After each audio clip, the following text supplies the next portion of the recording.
Tidak dipungkiri bahwa plastik telah menjadi bagian hidup manusia dan sulit untuk dipisahkan.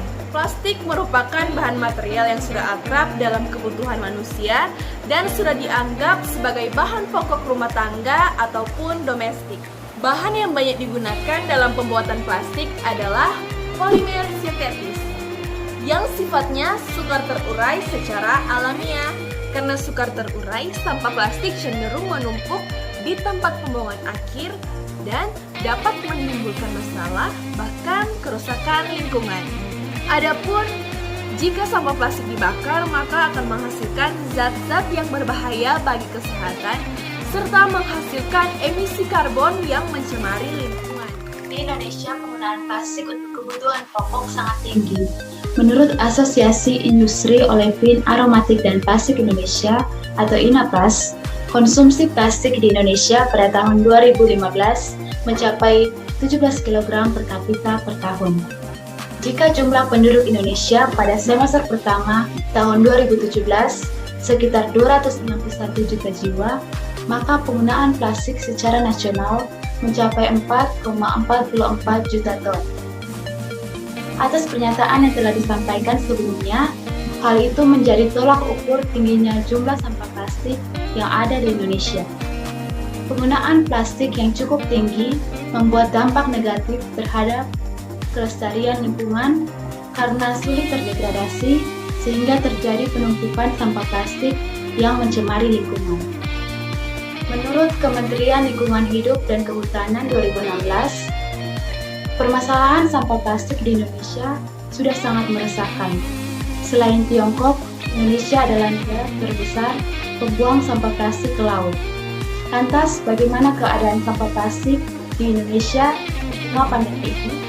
Apakah semakin berkurang atau malah sebaliknya? Mari kita simak video berikut ini.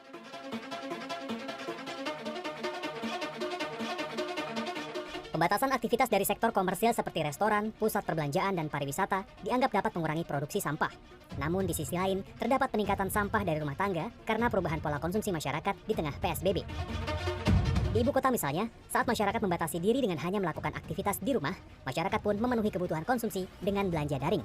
Dampaknya, timbunan sampah seperti sisa plastik pembungkus, kemasan makanan, dan plastik sekali pakai mengalami peningkatan. Menurut data sampah masuk ke TPST Bantar Gebang, volume sampah dalam 3 bulan terakhir justru mengalami penurunan. Namun komposisi sampah berubah menjadi lebih banyak sampah plastik. Kepala Dinas Lingkungan Hidup Andonowari mengatakan bahwa terjadi penurunan jumlah sampah yang signifikan di kawasan Jabodetabek. Tetapi secara komposisi, sampah plastik lebih mendominasi saat ini dibanding sebelumnya. Analisa Dinas Lingkungan Hidup Jakarta tersebut didukung Lembaga Ilmu Pengetahuan Indonesia dalam survei yang dilakukan LIPI terhadap 715 responden pada 20 April hingga 5 Mei 2020. Terdapat peningkatan sampah plastik selama pandemi. Sampah plastik tersebut sebagian besar disumbang dari aktivitas belanja online yang naik hingga 62%, dan pesan antar atau bungkus makanan yang juga naik hingga 47%. Untuk di Provinsi Sulawesi Utara sendiri, tepatnya di Kota Manado, persoalan sampah plastik di sepanjang pesisir Kota Manado masih menjadi masalah serius yang tidak pernah tuntas hingga saat ini. Menurut Elizabeth, dari hasil pemetaan sementara, hampir semua wilayah pesisir di Kota Manado rawan terjadi penumpukan sampah plastik. Bahkan beberapa lokasi yang memiliki muara sungai seperti Pelabuhan Manado, Sindulang, kawasan Mega Mall, hingga pesisir Malalayang masuk dalam kategori beresiko tinggi ancaman sampah plastik. Berdasarkan data Dinas Lingkungan Hidup Kota Manado, mencatat bahwa hanya 7% sampah plastik di Kota Manado yang didaur ulang dan 12% dibakar. Sisanya 81% berakhir di tempat-tempat pembuangan maupun saluran-saluran air seperti sungai yang bermuara di laut. Menurut Audi J. Kalumata, Kepala Bidang Persampahan dan Limbah B3, Dinas Lingkungan Hidup Kota Manado, menyatakan bahwa perilaku masyarakat yang belum mau mengurangi sampah plastik, seperti pemakaian sedotan, pemakaian botol mineral, dan tas belanja minimarket, yang menjadi faktor meningkatnya volume sampah di kota Manado setiap tahun. Loisa Novani, mahasiswa studi perencanaan di Universitas Samratulangi Manado, dalam penelitiannya menemukan bahwa tingginya sampah yang sulit terurai di kota Manado disebabkan lantaran sebagian besar masyarakat atau sebanyak 73,17% masyarakat masih senang menggunakan bahan wadah, jenis kantong plastik untuk menampung sampah rumah tangga. Pemerintah Indonesia telah berusaha untuk mengurangi pemakaian plastik, mulai dari daur ulang hingga kampanye plastik berbayar yang telah berjalan sampai sekarang, dan larangan untuk pemakaian sedotan dan cup plastik pada berbagai restoran cepat saji di Indonesia. Namun, usaha tersebut hanya dapat mengurangi jumlah sampah plastik, sedangkan pencemaran lingkungan tetap terjadi. Agar pencemaran lingkungan tidak terjadi, maka plastik harus dibuat dari bahan yang ramah lingkungan, sehingga dapat terdegradasi dengan baik oleh alam dan tidak membahayakan makhluk hidup lainnya. Dan ilmuwan terus berupaya dalam menghasilkan kemasan plastik yang ramah lingkungan. Ada beberapa penelitian yang telah menghasilkan teknologi dalam pembuatan plastik yang terbuat dari bahan alam yang mudah terdegradasi dalam waktu singkat, yang biasanya kita sebut dengan biodegradable atau bioplastik. Plastik biodegradable terbuat dari bahan polimer alami seperti pati, selulosa, dan lemak. Bahan utama yang sering digunakan dalam pembuatan plastik biodegradable adalah pati dan polylactic acid atau PLA. Pati merupakan bahan baku yang banyak tersedia di Indonesia. Pati dapat diperoleh dengan cara mengekstrak bahan nabati yang mengandung karbohidrat seperti serealia dan aneka ungu. Di video kali ini kita akan membahas pembuatan bioplastik dengan bahan dasar utama pati sagu dan pati ubi kayu. Sebelum kita masuk dalam proses pembuatan plastik, mari kita lihat potensi tanaman sagu dan ubi kayu di Indonesia sebagai bahan dasar utama pembuatan bioplastik. Sagu merupakan komoditas penghasil karbohidrat potensial khususnya pati. Indonesia merupakan negara yang memiliki areal perkebunan sagu terluas di dunia. Areal perkebunan terluas terdapat di Papua. Menurut Badan Litbang Kehutanan Dalam Syakir dan Karmawati, luas hutan sagu di Indonesia mencapai 1,25 juta hektar, sedangkan luas areal semi budaya 134.000 hektar, dan masih terdapat lahan yang sesuai untuk pengembangan sagu di Sumatera, Papua, Maluku, Sulawesi, dan Kalimantan. Data Ditjen Perkebunan menunjukkan daerah produksi sagu yang cukup besar di Riau, Papua, Maluku, Sulawesi Tenggara, dan Kalimantan Selatan. Produktivitas tepung sagu beragam bergantung pada jenisnya. Satu batang sagu unggul dapat menghasilkan 200-400 kg tepung. Pati sagu terdiri atas fraksi amilosa dengan kadar 28,84% dan amilopektin dengan kadar 71,16%. Kadar amilosa dan amilopektin mempengaruhi sifat fungsional pati sagu. Kandungan amilosa dan amilopektin mempengaruhi kristalinitas dan kekuatan mekanis bioplastik yang dihasilkan. Pati dengan kandungan amilopektin tinggi dengan penambahan plastik scissor dapat meningkatkan kekuatan mekanis dari bioplastik tersebut. Sedangkan untuk potensi ubi kayu sendiri, karena budidayanya yang relatif mudah, membuat komoditas ini banyak diusahakan oleh para petani. Menurut Badan Pusat Statistik atau BPS di tahun 2016, produksi ubi kayu nasional pada tahun 2015 mencapai 22,9 juta ton. Sentra produksi ubi kayu di Indonesia adalah Lampung, Jawa Tengah, Jawa Timur, Jawa Barat, dan Sumatera Utara. Untuk produksi ubi kayu dalam beberapa tahun terakhir, di sentra produksi dapat kita lihat pada tabel berikut ini. Sebagai bahan industri, ubi kayu umumnya diproses menjadi tapioka. Komponen utama penyusun tapioka adalah pati dengan kandungan amilopektin sedikit lebih tinggi daripada amilosa. Sebagaimana dijelaskan sebelumnya, kandungan amilosa dan amilopektin mempengaruhi kristalinitas dan kekuatan mekanis bioplastik yang dihasilkan.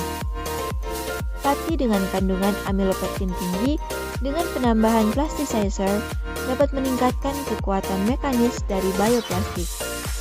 Selain itu, diperlukan bahan tambahan untuk pembuatan bioplastik. Di antaranya adalah plasticizer dan kitosan yang akan dijelaskan berikut ini. Plasticizer berfungsi untuk meningkatkan fleksibilitas polimer di dalam bahan plastik biodegradable. Anita pada tahun 2013 menyatakan bahwa berat molekul dari plasticizer ini rendah sehingga dapat menurunkan kekakuan serta meningkatkan fleksibilitas polimer. Semakin banyak digunakan, tentu akan meningkatkan fleksibilitas polimer dari bahan tersebut. Namun, menurut Kumoro dan juga Purbasari pada tahun 2014 menyatakan bahwa penggunaan plasticizer terlanjur banyak berikatan dengan bahan pati dapat menurunkan mobilitas molekuler.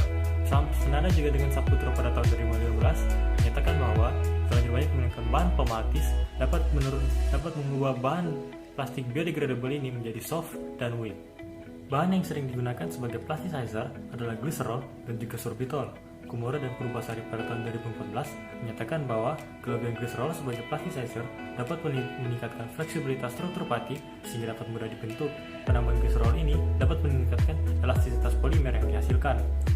Demikian juga diutarakan oleh Utami dan juga Darni pada tahun 2010 menyatakan bahwa penambahan sorbitol pada pembuatan bioplastik dapat meningkatkan elastisitasnya. Hidayati pada tahun 2015 menyatakan bahwa penambahan plasticizer dapat meningkatkan fleksibilitas dan juga mengurangi kerapuan pada biodegradable film. Selanjutnya adalah kitosan.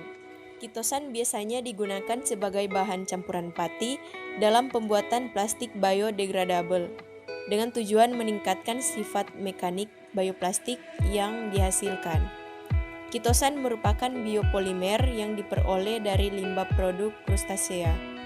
Menurut Darni dan Utami, kelemahan bioplastik berbahan baku pati yaitu tidak tahan air atau hidrofobik.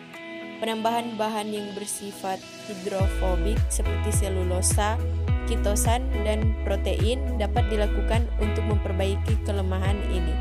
Setiani menyatakan penambahan kitosan bertujuan meningkatkan sifat mekanik pati. Sebelum masuk dalam proses pembuatan, mari kita lihat video berikut. Peluang bisnis dari singkong gak melulu dalam bentuk makanan sama camilan saja loh. Bisa juga dalam bentuk kantong plastik organik kayak gini. Iya, pati singkong merupakan bahan utama pembuat kantong plastik keren yang ramah lingkungan karena gak ada kandungan plastik dan mikroplastiknya. Bisa terurai secara alami lagi. Dan yang pasti, kelebihannya ini gak mengurangi fungsinya. Keren kan? Nah, ini dia bahan utamanya. Biji resin yang terbuat dari pati singkong.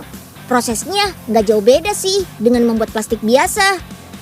Biji resin akan diproses di mesin extruder ini. Di dalam mesin ini, biji resin dilumerkan dan dibentuk menjadi kantong. Mulai dari pemanasan di proses feeding, pencampuran, hingga kompresi. Oh iya, meski prosesnya sama kayak bikin kantong plastik biasa, untuk membuat kantong plastik organik sebenarnya lebih sulit karena perlu penanganan khusus pada mesin. Nah, ini dia hasilnya. Kalau sudah berbentuk lembaran, langsung diisi udara seperti balon. Tujuannya untuk membentuk kantong dan menentukan ukurannya. Oke deh, lanjut ke proses pencetakannya. Karena bahan dasar kantong ini memakai pati singkong, tinta yang digunakan adalah tinta khusus yang dapat menempel di bahan organik. Pastinya juga terbuat dari bahan yang ramah lingkungan. Nah, sekarang tinggal proses pemotongannya nih. Pisau potong yang digunakan diatur khusus dengan tekanan dan panas yang lebih besar dari pemotongan plastik biasa. Dalam hal jumlah produksi, kantong plastik organik memang belum bisa menyamai kantong plastik biasa. Soalnya proses produksinya jauh lebih lama. Terus harganya juga relatif lebih mahal. Kalau masalah kekuatan, kantong plastik organik nggak kalah kok dengan kantong plastik biasa. Daya rentang kantong berbahan singkong dan kantong plastik biasa hampir sama loh. Untuk menahan beban berat seperti buah-buahan, kantong organik ini sudah cukup kuat kok. Plusnya bebas dari bahan kimia berbahaya lagi. Jadi aman deh kalau bersentuhan langsung dengan makanan. Yang paling keren sih, kantong plastik organik ini lebih mudah diurai. Hanya dengan bantuan air panas, kantong plastik organik langsung larut dalam waktu kurang dari 1 menit. Sementara kantong plastik biasa bentuknya masih tetap sama. Kantong plastik organik ini tidak menghasilkan limbah sama sekali ketika sudah menjadi sampah. Saat terurai di alam hanya akan menjadi air dan karbon dioksida. Bahkan aman jika termakan hewan. Lihat tuh, karena terbuat dari singkong, udang saja sampai lahap makannya.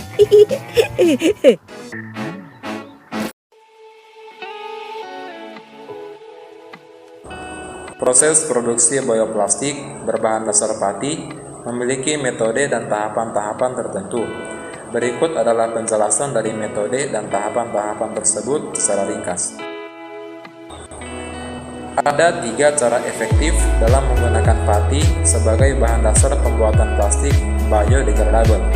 Pertama, pati digunakan sebagai bahan pengisi plastik yang berbasis minyak bumi, yang jumlahnya relatif sedikit, berkisar antara 6-15%, dan hanya patinya yang bersifat biodegradable.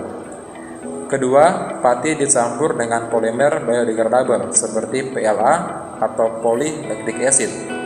Jumlah pati yang digunakan mencapai 85%. Ketiga, membuat pati termoplastik dengan memanfaatkan plasticizer, yaitu air, glycerin, dan sorbitol, yang dilakukan pada suhu tinggi, yaitu pada kisaran 90-160 derajat Celcius, dan shearing atau pencukuran. Tahapan pembuatan plastik biodegradable berbahan dasar pati adalah mengintegrasikan teknik pencampuran, pemanasan, dan pencetakan. Plastik biodegradable yang dihasilkan berupa lembaran film. Sejumlah hasil penelitian terkait bahan baku pati dan plasticizer yang digunakan dapat disimak pada tabel berikut. Metode pembuatan bioplastik yang dijelaskan dalam jurnal sumber yang digunakan adalah teknik blending. Pembuatan plastik biodegradable dengan teknik ini cukup sederhana. Adapun prosedur pembuatan bioplastik dengan teknik blending dapat disimak pada diagram alur berikut. Secara ringkas, tahapan pembuatan plastik dengan teknik blending dapat dijelaskan sebagai berikut. Pertama, plastik biodegradable dengan berbagai bentuk dapat dibuat dari pati dengan bahan tambahan. Kedua, jenis-jenis pati yang dapat digunakan antara lain adalah pati alami, pati tergelatinisasi, pati termoplastis, dan pati termodifikasi. Pati lalu direaksikan dengan reaksi esterifikasi, eterifikasi, dan cross-linking. Ketiga, pati tereaksi lalu dicampur dengan polimer atau monomer seperti asam laktat dan hidroksi alkanoat, dan dapat ditambah dengan plasticizer, compatibilizer, bleaching, maupun pewarna yang dapat dilakukan melalui proses ekstruksi menggunakan ekstruder pada suhu 100-160 derajat Celcius. Keempat, selain itu dapat pula pencampuran dilakukan dengan alat mixer dan blender. Kelima, hasil pencampuran kemudian melewati proses pengeringan dan pelleting yang akan menghasilkan pellet plastik biodegradable. Pellet atau biji bioplastik selanjutnya dapat diproses menjadi berbagai bentuk plastik menggunakan plastik converter. Beberapa contoh plastik converter antara lain sebagai berikut. Yang pertama, film blowing untuk menghasilkan kantong plastik. Kedua, thermoforming dan injection molding untuk menghasilkan produk seperti keyboard dan pesawat telepon. Yang ketiga, blow molding yang digunakan untuk menghasilkan produk berupa botol plastik. Dan yang keempat, extrusion coating yang digunakan untuk menghasilkan film laminasi untuk kemasan makanan ringan atau paper pouch. Demikianlah proses pembuatan bioplastik yang berbahan dasar pati. Perbandingan antara plastik konvensional dengan plastik biodegradable atau bioplastik dapat kita amati dari beberapa aspek, diantaranya aspek bahan baku, Untuk plastik konvensional, bahan bakunya sebagian besar dibuat dari bahan yang tidak dapat diperbaharui, contohnya seperti minyak bumi. Dan untuk plastik biodegradable atau bioplastik, bahan bakunya dibuat dari bahan alam yang dapat diperbaharui atau bahan nabati, contohnya seperti sagu dan singkong. Dan untuk aspek yang berikutnya yaitu aspek teknologi. Aspek teknologi pada plastik konvensional bisa dibilang sudah mapan, di mana untuk skala produksi plastik konvensional itu sendiri telah menyebar luas hampir ke seluruh dunia dengan skala yang terbilang besar. Dan untuk plastik biodegradable atau bioplastik, teknologinya sudah ada produsen yang mengembangkan. Namun untuk plastik biodegradable ini sendiri masih ada yang dalam tahap pengembangan.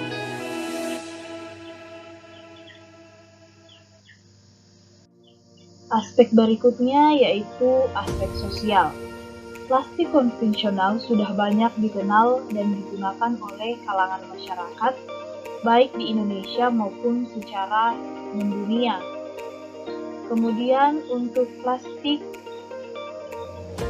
biodegradable atau bioplastik belum banyak dikenal oleh masyarakat, namun hanya dikenal oleh beberapa orang saja. Aspek berikutnya yaitu aspek ekonomi. Pada aspek ekonomi, plastik konvensional dikatakan lebih murah dibandingkan dengan plastik biodegradable yang lebih mahal. Hal ini dikarenakan proses produksi dari biodegradable itu sendiri lebih rumit dan lebih banyak tahapannya dibanding dengan plastik konvensional. Aspek yang terakhir yaitu aspek lingkungan. Dari aspek lingkungan dapat diketahui bahwa plastik konvensional ini tidak ramah lingkungan. Hal ini karena untuk plastik konvensional sampahnya perlu ratusan tahun untuk terdegradasi oleh alam dan menghasilkan emisi karbon yang tinggi. Kemudian untuk biodegradable atau bioplastik bisa terbilang ramah lingkungan karena dapat terdegradasi oleh alam dalam waktu yang singkat, sekitar 3-6 bulan, dan menghasilkan emisi karbon yang rendah. Selanjutnya kita akan membahas tentang peluang dan tantangan pengembangan plastik biodegradable. Peluang pengembangan plastik biodegradable masih terbuka seiring dengan semakin tingginya tuntutan terhadap upaya pelestarian lingkungan. Bahan baku plastik biodegradable yang berasal dari bahan nabati juga memiliki peluang keberlanjutan dibandingkan dengan plastik konvensional yang dihasilkan dari minyak bumi yang semakin berkurang. Plastik biodegradable menjadi salah satu alternatif mengurangi dan mensubstitusi penggunaan plastik konvensional. Bahan baku plastik biodegradable berupa pati mudah diperoleh di Indonesia. Kelebihan bioplastik berbahan dasar pati bersifat compostable tanpa memerlukan ruang pengomposan bersama. Di Indonesia sudah ada industri yang memproduksi plastik biodegradable berbasis pati ubi kayu atau tapioka, yaitu NV Plus yang memproduksi kantong plastik, apron, dan sarung tangan, serta Avani Eco yang memproduksi kantong plastik dan juga jas hujan. Namun, justru produk ini lebih banyak diekspor. Dari sisi bahan baku, produsen bioplastik Indonesia banyak memanfaatkan pati ubi kayu yang banyak tersedia. Produk utama yang dihasilkan adalah kantong plastik yang volume penggunaannya cukup besar. Dari sisi teknologi, produksi plastik biodegradable pati lebih sederhana dibandingkan dengan jenis bioplastik lainnya. Dari segi teknologi, produksi plastik biodegradable baru dapat dikembangkan oleh produksi industri skala menengah dan besar. Menurut Bastioli 2003 dan Patel 2005, pati bukanlah penentu utama harga plastik biodegradable. biaya utama yang menentukan adalah komponen modifikasi pati dan proses yang masih memungkinkan untuk diefisienkan. Pengembangan bioplastik dapat dimulai dari pengembangan teknologi proses dan formulasi bahan baku untuk menghasilkan produk dengan harga yang lebih bersaing. Plastik biodegradable ramah lingkungan telah dikembangkan sebagai substitusi penggunaan plastik konvensional. Plastik biodegradable dapat diproduksi dari bahan dasar pati yang banyak tersedia di Indonesia, di antaranya pati sagu dan pati ubi kayu. Teknologi produksi plastik biodegradable relatif sederhana dan produk yang dihasilkan memiliki karakteristik yang menyerupai jenis kemasan plastik yang banyak digunakan, seperti LPDE, HDPE, dan PP. Penelitian untuk memproduksi plastik biodegradable berbasis pati telah banyak dilakukan di Indonesia, namun kebanyakan dalam skala laboratorium. Teknologi produksi biodegradable plastik dalam skala yang lebih besar masih perlu dikembangkan untuk menghasilkan produk yang secara ekonomi menguntungkan.